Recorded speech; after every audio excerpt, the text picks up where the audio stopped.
Hi, this is Charles X. White. We're back. I'm your host for Community Views and Solutions. Well, we're right at the bewitching hour of voting. And next Tuesday, this coming Tuesday, in a few days, we will know the results of the local elections. We'll come back to the conversation about the local elections, but I want to introduce, we're going to freestyle a little bit today, and we're going to cover several subjects, politics, polling. We're going to cover something about the census and the national election for 2020. And we're going to talk about a little bit about social media. And don't forget, if you have a question or comment, you can call in at 713-807-1794. 713-807-1794. All right.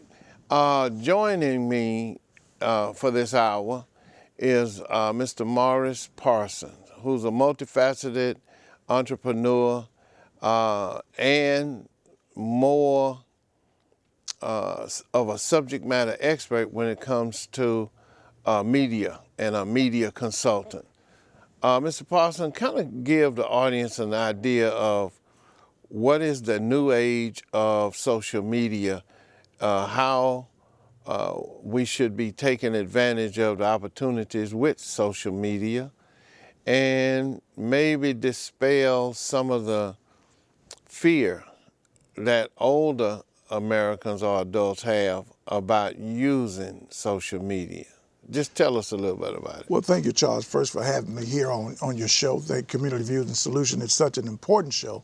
So thank you first for allowing me to be a part of what you're doing here. When you talk about social media, a lot of people don't know that you're already engaged in social media, whether you want to or not. Technology is here. We can't do anything about it. We can't turn it around. It's not going back. So we have to embrace it, and so we have to take the scary out of it. Social media is a tool, and we can look back at what President Obama did with the use of social media and did some strong things as far as campaigning is concerned. Social media is so powerful today that even Twitter has came and banned all political advertisement on Twitter. So that's how powerful social media. What does that mean? You can't advertise political. You can't buy political advertisement on Twitter. Why is that? Because it's an unfair advantage for the people that got 30 million followers. And so you can just monopolize and and then there's a lot of things that's taking place as far as the other countries that are coming in and just buying up and just over-saturating the market. If I can control the narrative and give you the information, I can almost steer you in a direction where I want to go if I can get enough information to you, and social media allows you to do that. Do we have a caller? Yes. Oh, okay. You want to take a Depending question? on what the call is, we can take a call. It's your show. Yeah, caller, welcome, caller. Thank you. How are you, sir? Finding you. I'm great. Listen, I was just having questions about the social media. How does that affect today's society with the millennials versus along with the Generation X and baby boomers? Where do you see that going? I think that's a good question. I see it being a very useful tool in the hands of skilled people. Like anything, if you put it in the hand of an unskilled person, it'll have a negative effect. But I think that it lies in the opportunity to bridge relationship between generations. When you look at Facebook, there's more older people on Facebook than there is younger people on Facebook. The median age of Facebook is 40 and above. Instagram is lower. And so those that are on Facebook that want to have a conversation with their younger people, they can do that through the social media, but there's a danger involved with that. People hide behind the social media and say some things that they would not have the courage to say in others' face. So bullying become real.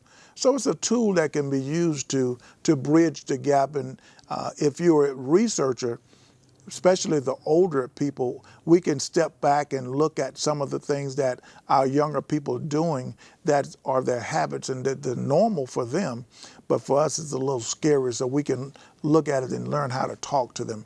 It brings about a opportunity to find some things to talk about at the dinner table.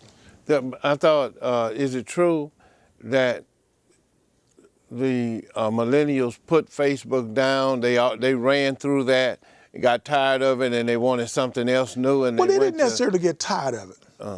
It was too slow for them, and that's where their grandparents and their parents hung out. You don't want to hang out with your parents when you're talking about the stuff that you don't want them to know you're talking about, do you? No. So you go over into the other things. Snapchat. Do you know what Snapchat is? Yeah. Snapchat, then you got. Ask me, do I know how to use it? Well, that's a whole lot of No, people. no, The I- stuff disappears, it's gone, you know, disappearing messages. But as the question was, do I see the usefulness of bridging generations? And I do. I think it's a very useful to social media as a whole. And most people, when they talk about social media, they only talk about Facebook because of the dominance of Facebook. But you got Instagram where the real power is.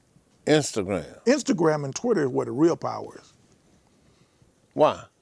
Well, Instagram, you can't do a whole lot of faking over on the Instagram side because it's you.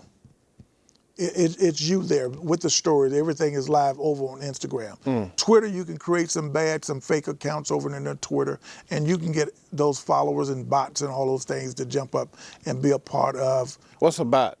Bot is a robotic account that behaves as a human account.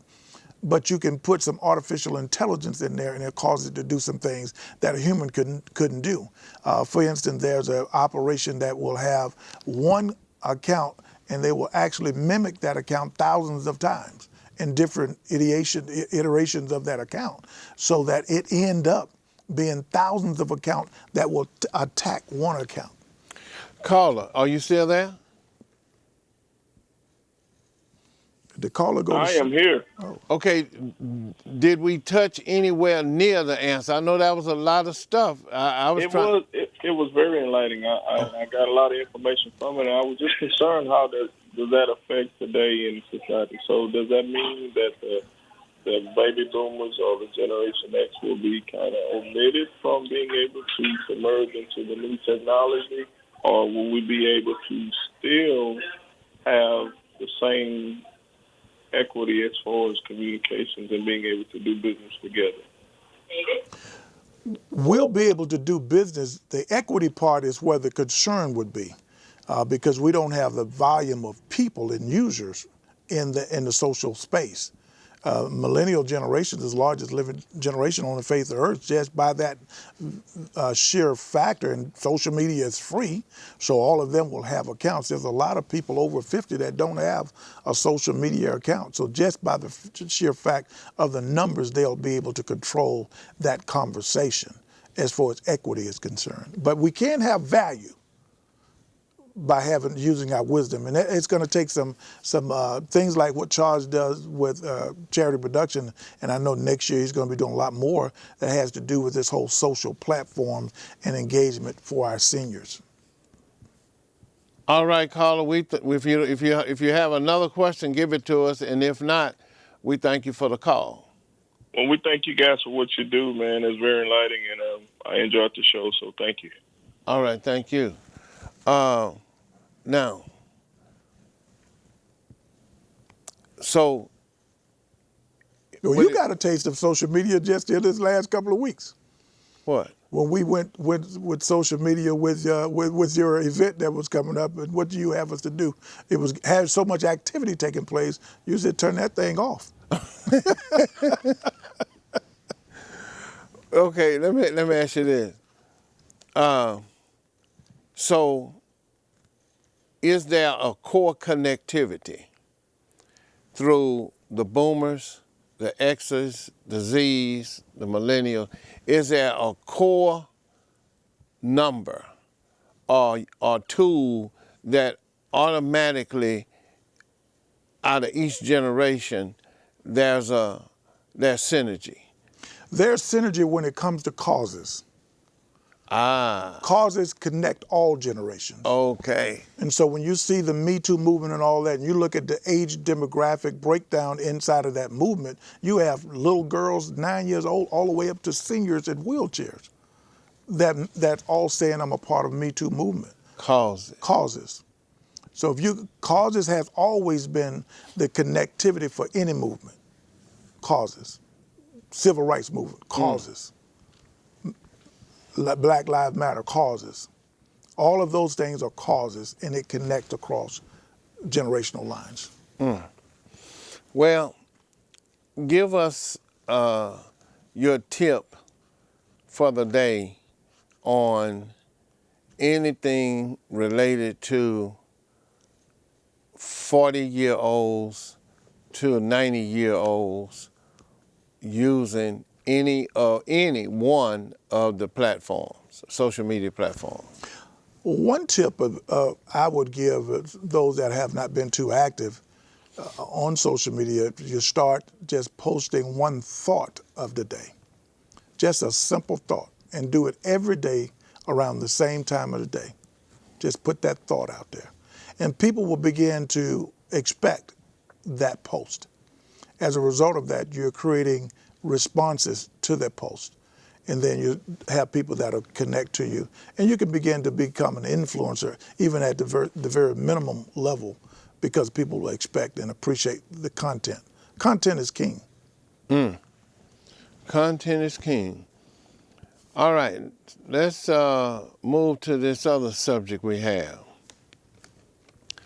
So today was the end of 1999 Community Partnership Exchange Breakfast, full breakfast on the north side of town. We were at Northside Missionary Baptist Church, and we had good coffee, good music, good biscuits, good people, no good whiskey. Not yet. They got that on the way out. Okay. No, they didn't. They didn't, y'all. We didn't witness that. No, that's a rumor. That's a rumor. That's what they say. That's what somebody said. We don't know who started it or how it started. But it might have been that drunk man across the street. Yeah, that's who it was. So we were at the breakfast this morning, and Morris was our media consultant and facilitator for music, speakers, and some photography, videography, and we had a very interesting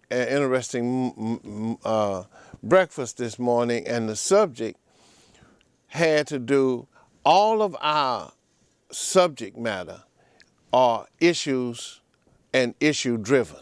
Yes. Okay, so whatever the issue is that's impacting the black community, we're not saying that black community exclusively, but there's nobody talking black.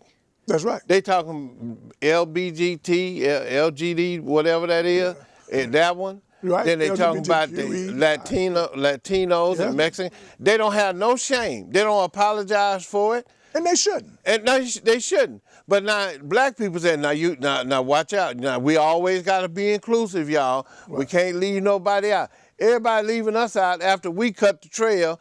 Then after we cut the trail, they leave us out. Then you get scared and you don't want to speak up for your own. Come on, what are we doing here? Yeah, what we doing here? So we talk black. Yeah. Okay. That's unapologetically black. There's nothing wrong with being pro your people. There's nothing wrong with being pro you. The Asians don't mind. Now, Charles, you have to qualify that, because you don't just be pro you at the expense of others. Oh, no. Let me say it like this. I'm a service provider. Charity Productions is a service providing agency. We service anybody that comes to the door, anybody that comes in. That's right. Without hesitation or discrimination. Right. If we out of food, we out of food, whether you black, brown, whatever. All right? You know, we distributed 10,000 pounds of food from the food bank. We had a partnership with the Civic Club, 10,000 pounds on a Saturday from 9 different locations. We did that for almost 5 years. Right. Okay? So we do a lot of A things. lot of great work. And we got video footage of lines at the park in Pleasantville, Sunnyside, Cashmere Garden, all these different locations we had. Now, so that's not what we're talking about. What we're talking about is having a cultural and self-awareness in such a body language demonstration and articulation that anybody knows, if they know you, they know that you are a proud black person that respects humanity. Okay? That means you respect any human being. Okay, even the LGBT and all of them, whatever they want to do, we're not trying to disrespect nobody. Right. Now that's as a person and a thought, and from that standpoint. As a service provider, they ain't got nothing to do with nothing. Right. What kind of help you need? Right. You need how much? Oh, let me call this agency so I can see if I can help you. I don't care nothing about all that other stuff. Right. It's just about service, helping you to solve a problem immediately, if not sooner. Right. So what I'm hearing, Charles, from you is what I got an opportunity for the last 2 years to take that travel across this city. You've actually covered all quadrants of the city. This year you broke new ground. Yes, Southwest. You've been talking about going that way, and since 2002. so you made it there this year. Right.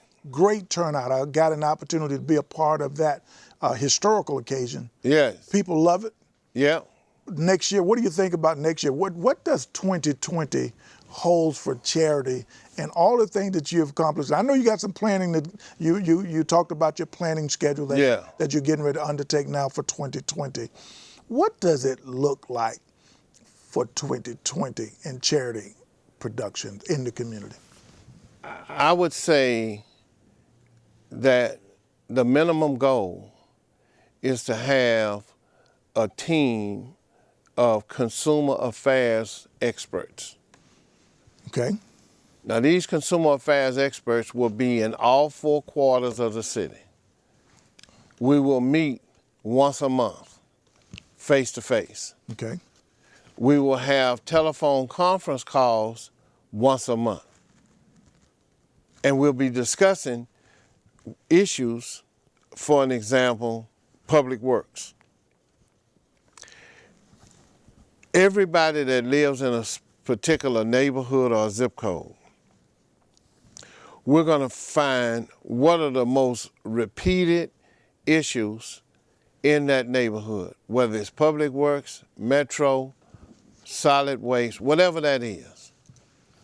Then what we're going to do is call that department and have that supervisor or department head bring the team to the central point meeting. Now, Charles, I know wise planning, any enterprise, whether it's a family enterprise, church enterprise, or business enterprise, is built on wise planning. It's made strong through common sense. Right. But it profits by keeping abreast of the facts. Right. The fact is that you have something that no one else is doing. What's that? So I don't want you to disclose all of your good. Oh, that's right. That's right. Now, you're right. Before, so. You got me wound up, though. Yeah, You caught me off guard. I know, but I'm going to pull you back. Yeah, pull me back, because I get wound up, and you know I go. So what I was pleased by this year Okay. is the amount of response that the community brought to the table. Yeah. They participated in your tabletop discussions. Right. You had those, and that was very interesting. Texas A&M came down, did research, and they they passed out the map today. Right. We was talking about the map. They came ready and gave us a map. I was very pleased. I got my map. I didn't get one. I brought you one to the podium, Charles. I put it up there specifically for you. That's what that was? Yes. Duh. You should have told me, man. I'm taking care of you, Charles. Yeah, We're on the team, Charles. Man, we okay. All right. I missed that one. The breakfast this morning was really good. The energy, I think, for closing out the year was where it should be. It left an experience in the mind, emotionally connected to the people. They can't wait till the next opportunity. They want one before 2020. I'm just telling you that now. I don't know how you're going to do it, but I heard it some kind of way that they waiting on it. They waiting on it. They waiting on it, Charles. Well, let me say this. Sometimes people devalue people. That's true. That's true. Two categories of people that are almost dismissed are generally overlooked are children from 0 to 18. We could bump that down to 16. Okay. And then adults from 55 to 105.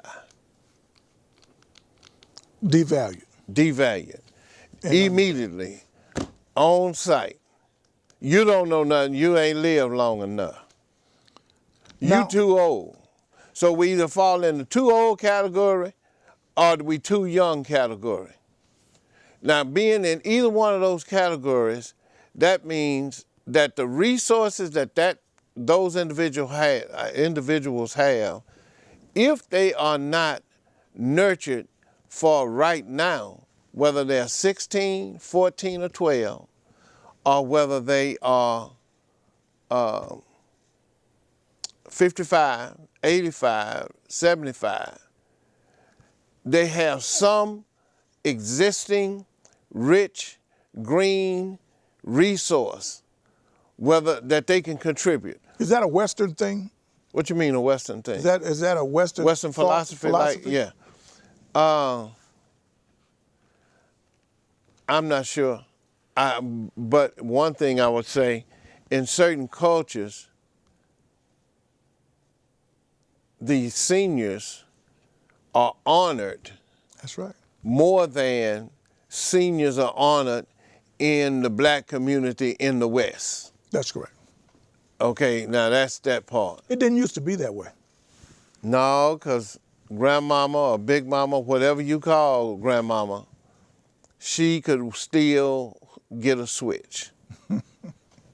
As long as you had the power of the switch, Okay. you had power. So, Charles, is that ignorance of value the reason why communities have gone down so?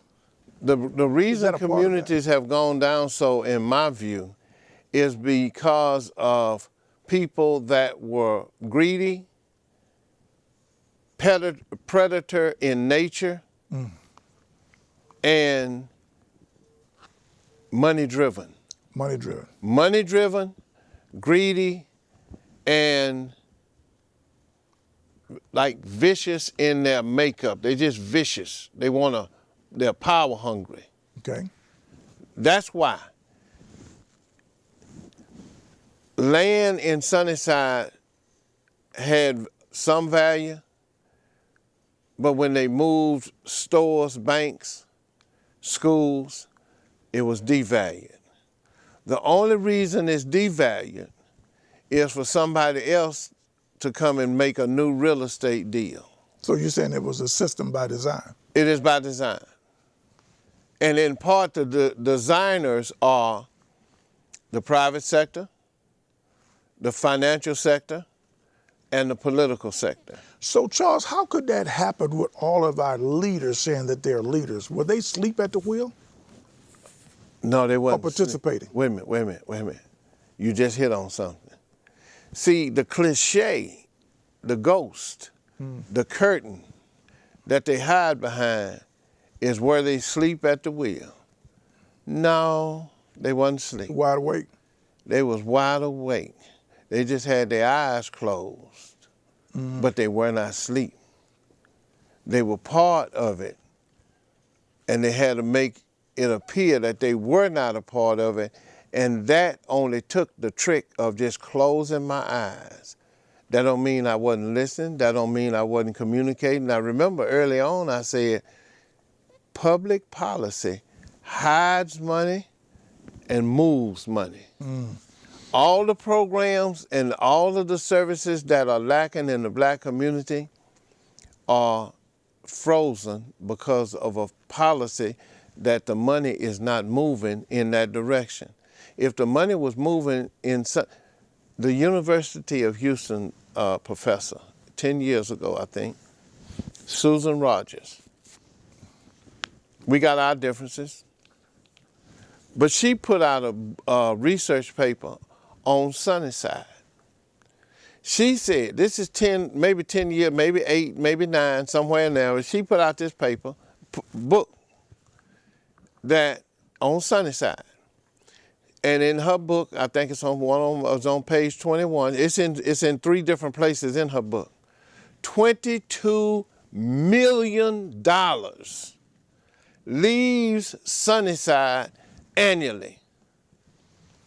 Now this is 7, 8, 9, or 10 years ago when she did the research. So Charles, Wait. Now let me get to the good part. Now, she said that a 30,000 square, her research identified that it was enough revenue in Sunnyside to support a 30,000 square foot grocery store. You don't hear me? Wow. Now, one elected official I talked to was talking about, he was in conversation with one of the grocery chains to put a store on the corner of Belford and Cullen. Okay. I talked to another guy, white guy that's a developer. He gave me some more information on why that deal didn't make. But if you look at the research, you have to ask the question, well, why isn't a 30,000 square foot store there so that we don't have to go outside?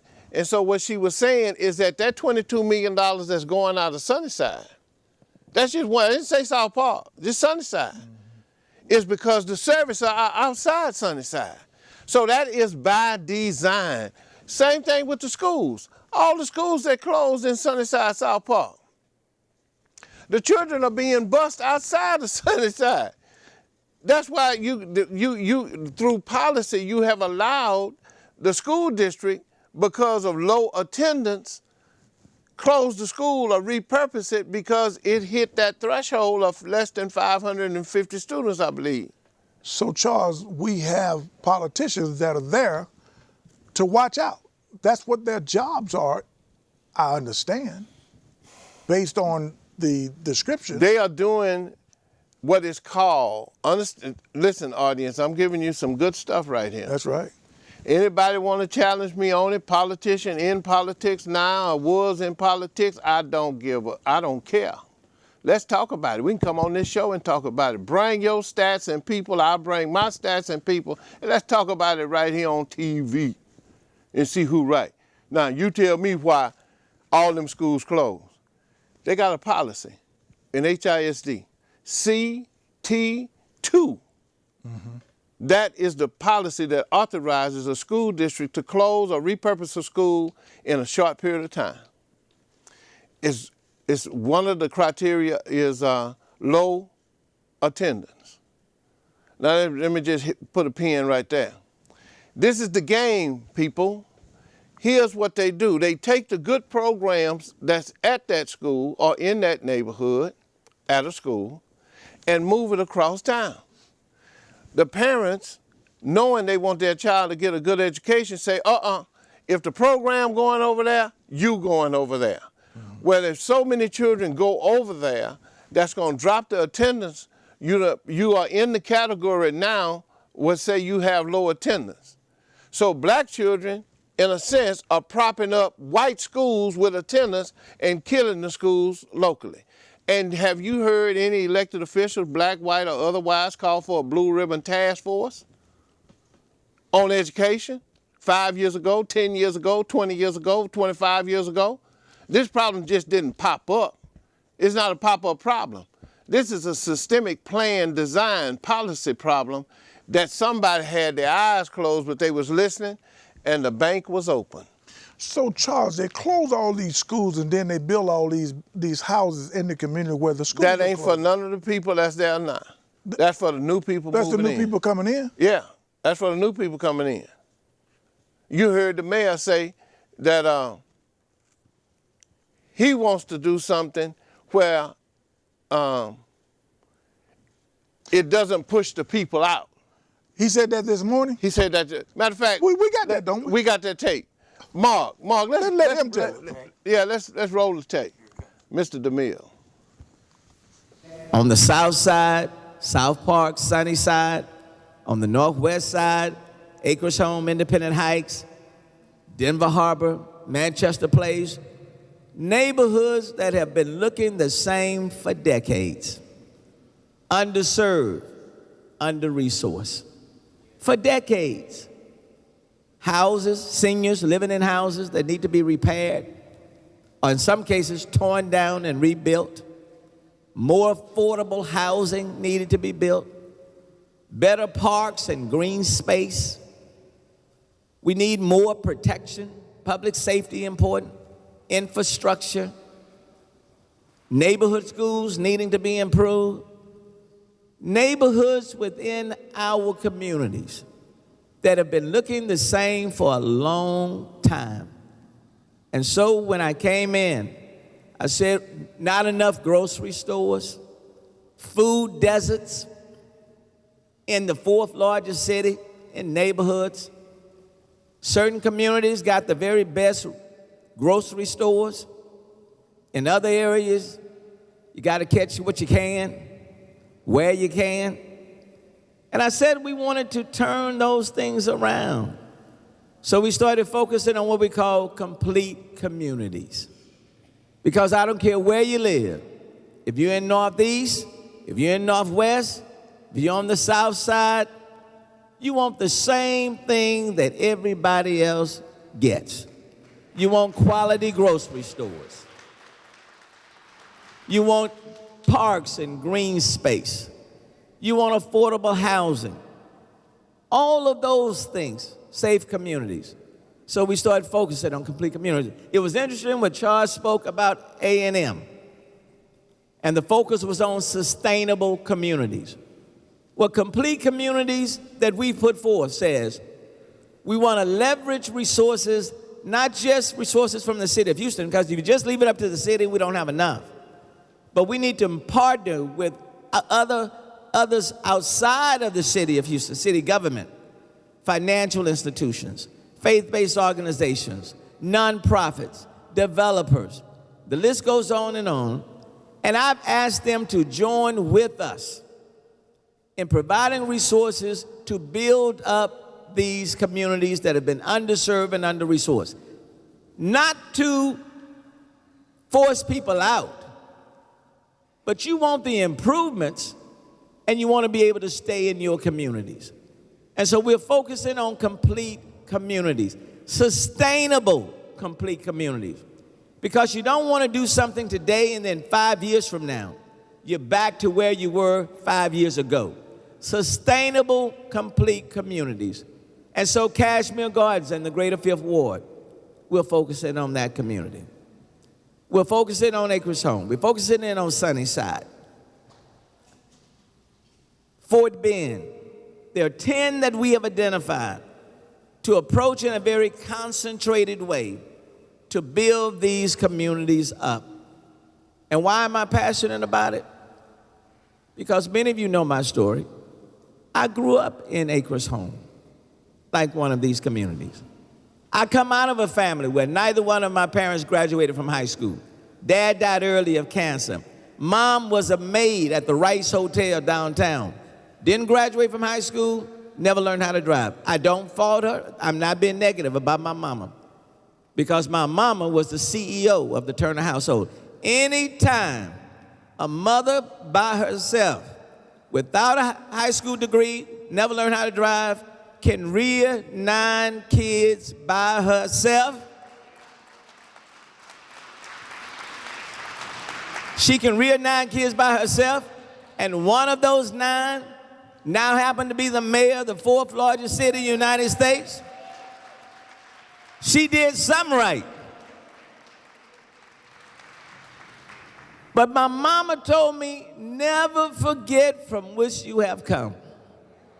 And my mama said to me, Sylvester, you will never, never sell my house in Acres Home. And she said, because one of my children, or great kids, or great kids, may need a place to stay.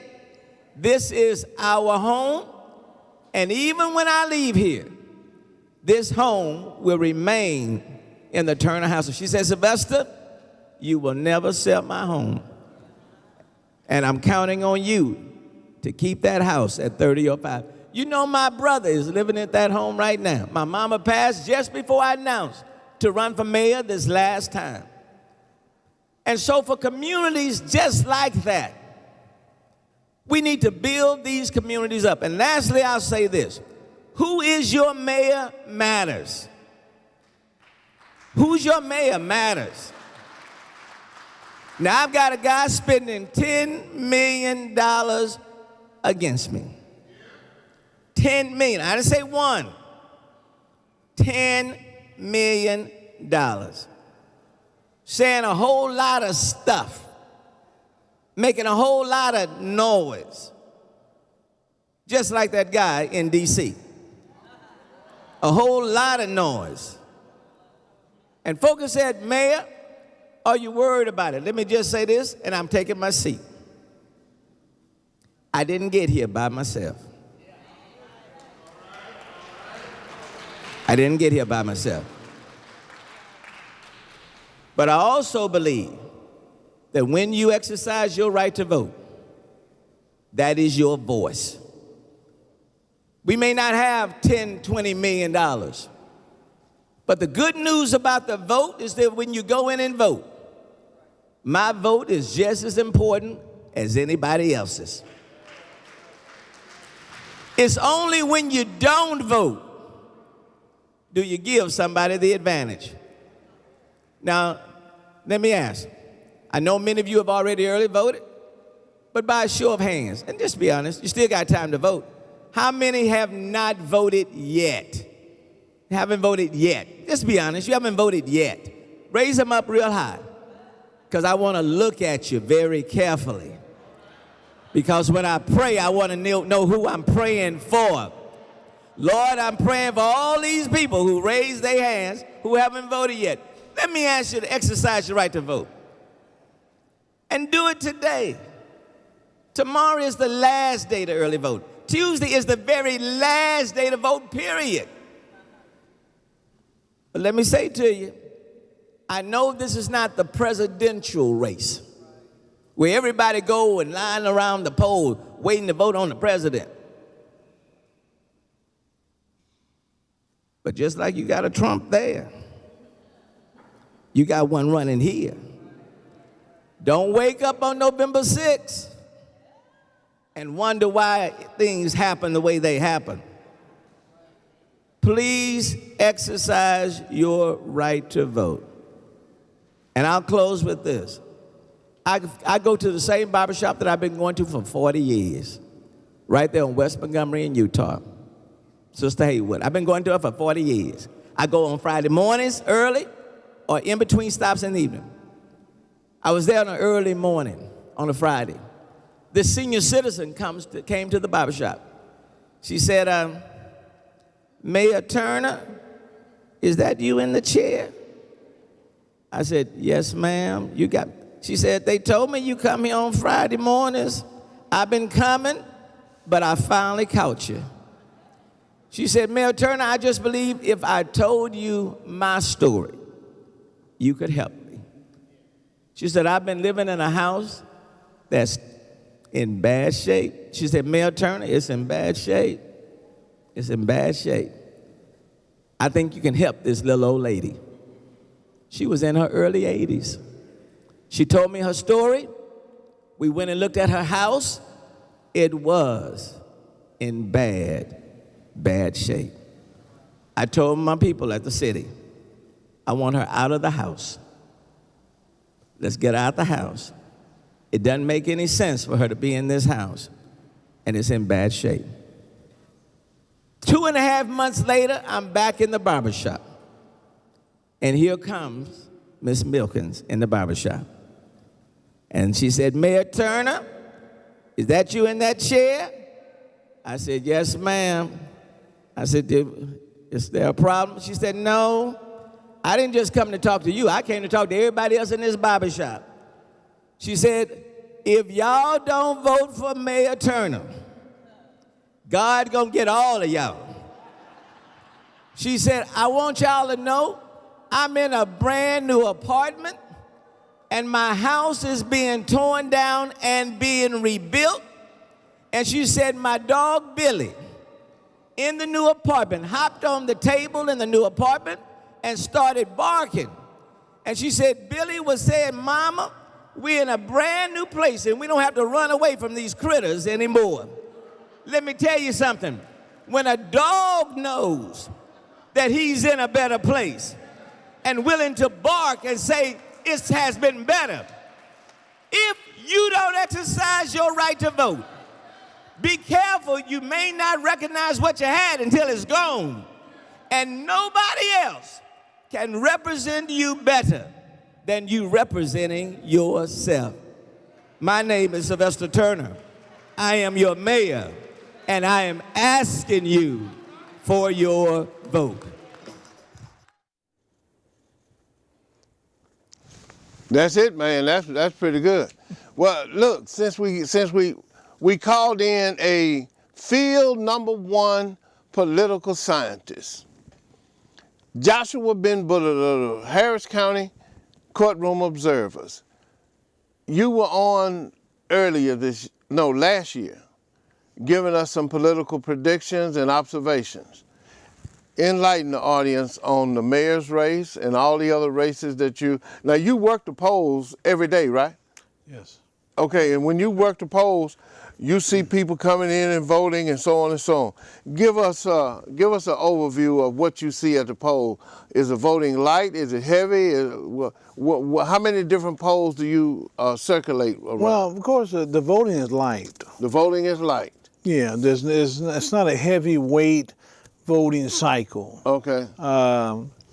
However, I'm looking at I'll look at Michael Kubash winning without a runoff. Michael Kubash winning without a runoff. No doubt. I'll look at Raj Sahotra in a runoff with Mike Knox. Okay. So Raj will be in a runoff with Mike Knox. You look at Sylvester Turner going to a runoff at 43%, 42%. No doubt about it. And doubt so about it. what you see here, what you previously, the video you put up is basically a call to the base. And so this is the motivation to the base of the voters. But I'm certain that Mayor Turner's aware he's going to the runoff. Okay. There's no way Mayor Turner will clear 50%. No way. So he will go to a runoff, no doubt. Any other? District B, K, D? Oh, District B will be, I think Alvin Byrd will come in first in District B. And I think it'll be between Tarsha Jackson and candidate Kasi in the second position. Uh-huh. So in District B, it'll be between Alvin Byrd and Karen Kasi or Tarsha Jackson. I think District D will be between Andrew C. Burks and Whoa! A blast from the past. Well, you have to understand that you have to keep in mind that Andrew C. Burks has that past experience as a council member, so he already has experience around essentially the city council horseshoe, and so I'm looking at Andrew C. Burks and Evans Shabazz and Andrew C. Burks in the runoff. You heard it first here, audience, from our field representative, man on the street. Now, what else? What other races do you track? I think Amy Peck will win it without a runoff. In District A. Uh-huh. I'm looking at Thomas in District F. I think Tiffany Thomas will go into a runoff with Van. I understand that F is in Southwest Houston. Yeah, we got viewers all over Houston. Yeah, Thomas and Van in District F. I'm actually looking for a surprise at. Well, you already gave us one when you said Andrew. Well, C. no, Burks. but Andrew Burks is there. He's there. Well, you've got to remember, if you look back at the boxes, the voting boxes, Andrew C. Burks is very strong in the boxes in District D. Probably why he ran to begin with. So he's looked at the boxes, he understands he comes in vote heavy in the boxes in District D, so it makes perfect sense for him to run. But I don't want you to discount that he's already been a council member, so. Out of all the candidates, only Andrew C. Burks Jr. has already been the council member previously, about 4 years ago. But yeah, so I predict. Okay, what about at-large 5? You know, I think the surprise there will be Eric Dick. I think Eric Dick will come in first or second. Let me tell you why. Because he's run so many campaigns. Did you know Eric Dick went to Jack Yates High School? No, I didn't know. Wow. No idea. Okay. No, but he's putting in a lot of money in the campaign. He's putting in over $100,000 in the campaign. He knows how to get elected. He knows where to put his money. So I would say Eric Dick will probably be in the runoff. And it may possibly be Eric Dick and J. Brad Bateau. Let me tell you why. J. Brad Bateau has just run so many elections. He's run like, I don't know, 8 times. Eventually, one of those times is going to pay off, no doubt. He's first on the ballot. Woo! Josh, shake it up, Josh. What about 4? Well, I'm looking for Erica McCutcheon, of course. Erica, first on the ballot again. Amanda K. Edwards decided not to run. And, of course, you have Leticia Plummer. She's a dentist. And it makes you wonder, it's like, what possibly could a dentist add to the city council infusion? Erica's got a long history of community involvement. She's first on the ballot. I think automatically she's threatening there. So, might be Bill Baldwin from the Heights. And so you can have a lot of name ID in different particular parts of Houston. But when you go to the ballot to vote, Erica's going to be first on your ballot. It's going to be hard to get past. Yeah. Okay, so Harris County Courtroom Observers. Do you have any endorsements yet? We've endorsed 3. We've endorsed Michael Kubash, Erica McCutcheon, and Andrew Drew Patterson, District J. And just because Andrew is, he's just an individual from the neighborhood. He's not trying to become a career politician. He's not trying to take the international convention trips. He's not trying to go to the suites at Toyota Center. And everybody else is questionable. So we have fully evaluated and endorsed Andrew Drew Patterson, District J, for sure. Okay, we took up a good amount of time with this, but let me ask you this. Let's look into, see if you can get is that your crystal ball? Oh, I got it here. You got your crystal ball? Who do you look like for what's happening in the March primary with the Democrats presidential? Oh, so on the Democrat primary, will be you'll probably have an opponent for each Democrat primary incumbent. Presidential. Oh, that's Who will be that's going to be Elizabeth Warren. She's going to be it. No, she's probably going to be there. Okay. I know it doesn't look that way now, but as you peel back the onion in the Democrat primary on a national level, you'll see Elizabeth Warren there, no doubt. Elizabeth Warren. So is anybody going to challenge Trump in the Republican Party in the primary? Nope, because those states will shut it down. Just like South Carolina, there's not going to be a Republican primary. They decided. I think each state has a decision to make that whether they want to even conduct the primaries. But I'll say this again: it will be Elizabeth Warren against Trump. We can take that to the bank. Cash it.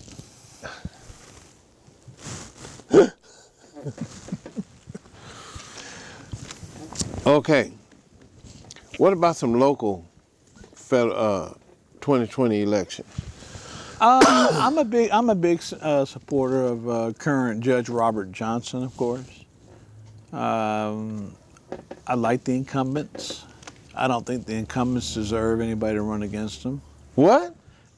I haven't seen. Is that across the board or is it just judges? Well, there's only one board. It's only Democrats. Democrats have taken over.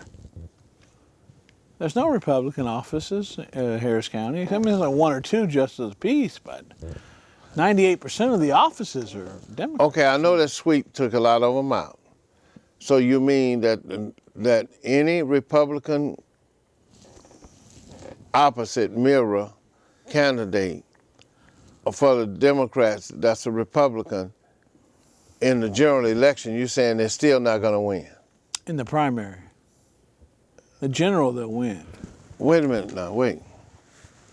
You said general. You got a primary for the Republicans? No, primary and Democrat. You got a primary for the Democrats? Right, for example. Wait a minute. Yeah. You got a primary for the Republicans? Sure, but... Well, wait a minute. Yeah. So there's going to be a Republican primary candidate for this judge seat. There'll be a Democrat candidate in the primary for this one. Right. Then you move to the general. Right. Now, my question is, you mean to tell me no Republican is going to win over the Democrats in the general? Absolutely not. Democrat, absolutely That's pretty fold strong. down. Yeah. Oh, yeah. Well, yeah. Look at what we had 2 years ago. It was 100, a year ago it was 120,000 vote differential. So, yeah, you can forget it. There, on a county-wide ticket, there's absolutely no chance for a Republican to win. Okay, is the first time non-straight ticket voting, is that going to help or hurt anybody?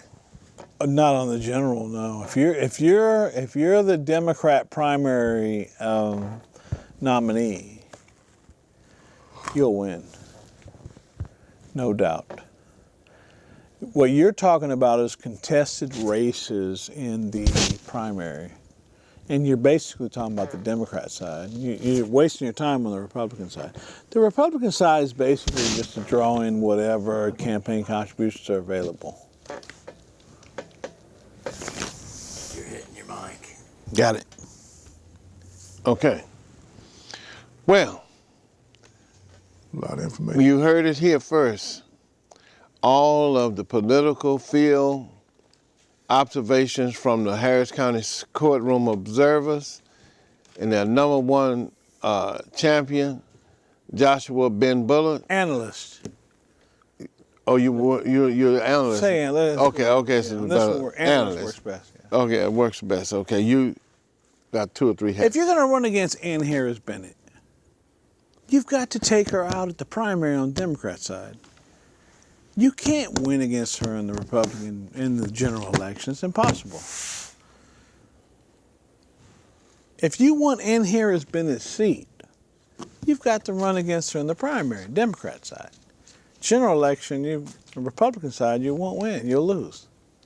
It's going to be. Is that going to happen? Does she have an opponent? I don't know. And I don't think anybody would oppose her. Ann Harris Bennett's strong. She's very strong. Give us we got 2 minutes left. Give us a quick comment on the county commissioner's seat. I think that Steve Raddick's position on Democrat side is probably up in play. I think Overstreet is going to run in the Democrat primary there and probably overtake that and go in general and win it. Really? Yeah, Morris Overstreet, former Texas Court of Criminal Appeals Yeah. judge from 1995. Who First, else? first African American ever elected to Texas Court of Criminal Appeals. Morris Overstreet probably take it. Who else? We got going rapid fire. But no, nobody else going to go over there. I don't think that. What other seat? Any other seat up? On the county side. Not that I'm aware of, no. What? No, I mean, Rodney Ellis? Well, Rodney Ellis, of course, is going to be opposed by Maria T. Jackson. Yeah.